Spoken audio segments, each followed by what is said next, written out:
بسم اللہ الرحمن الرحیم۔ الرعد نام۔ آیت نمبر 13 کے فقرے وَيُسَبِّحُ الرَّعْدُ بِحَمْدِهِ وَالْمَلَائِكَةُ مِنْ خِیفَتِهِ کہ لفظ الرعد کو اس سورہ کا نام قرار دیا گیا ہے۔ اس نام کا یہ مطلب نہیں ہے کہ اس سورہ میں بادل کی گرج کے مسئلے سے بحث کی گئی ہے، بلکہ یہ صرف علامت کے طور پر یہ ظاہر کرتا ہے کہ یہ وہ سورت ہے جس میں لفظ الرعد آیا ہے یا جس میں رعد کا ذکر آیا ہے۔ زمانہ نزول۔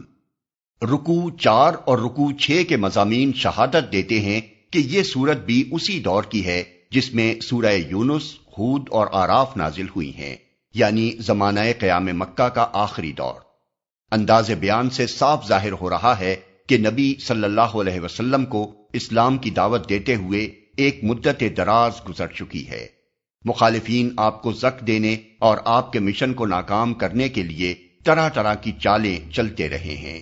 مومنین بار بار تمنائیں کر رہے ہیں کہ کاش کوئی معجزہ دکھا کر ہی ان لوگوں کو راہ راست پر لایا جائے، اور اللہ تعالی مسلمانوں کو سمجھا رہا ہے کہ ایمان کی راہ دکھانے کا یہ طریقہ ہمارے ہاں رائج نہیں ہے، اور اگر دشمنان حق کی رسی دراز کی جا رہی ہے تو یہ ایسی بات نہیں ہے جس سے تم گھبرا اٹھو۔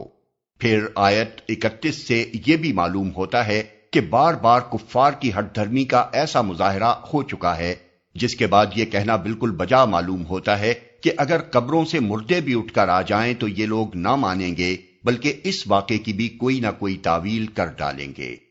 ان سب باتوں سے یہی گمان ہوتا ہے کہ یہ سورہ مکہ کے آخری دور میں نازل ہوئی ہوگی۔ مرکزی مضمون۔ سورہ کا مدعا پہلی ہی آیت میں پیش کر دیا گیا ہے، یعنی یہ کہ جو کچھ محمد صلی اللہ علیہ وسلم پیش کر رہے ہیں وہی حق ہے، مگر یہ لوگوں کی غلطی ہے کہ وہ اسے نہیں مانتے۔ ساری تقریر اسی مرکزی مضمون کے گرد گھومتی ہے۔ اس سلسلے میں بار بار مختلف طریقوں سے توحید، معاد اور رسالت کی حقانیت ثابت کی گئی ہے۔ ان پر ایمان لانے کے اخلاقی اور روحانی فوائد سمجھائے گئے ہیں، ان کو نہ ماننے کے نقصانات بتائے گئے ہیں، اور یہ ذہن نشین کیا گیا ہے کہ کفر سراسر ایک حماقت اور جہالت ہے۔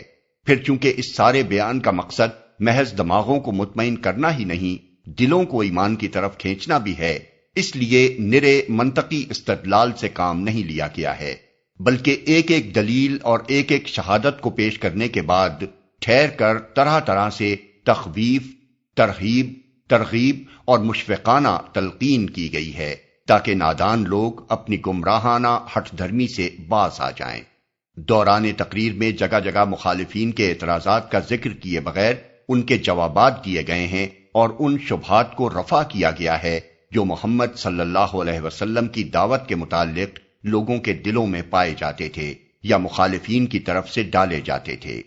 اس کے ساتھ اہل ایمان کو بھی جو کئی برس کی طویل اور سخت جد و جہد کی وجہ سے تھکے جا رہے تھے اور بے چینی کے ساتھ غیبی امداد کے منتظر تھے، تسلی دی گئی ہے۔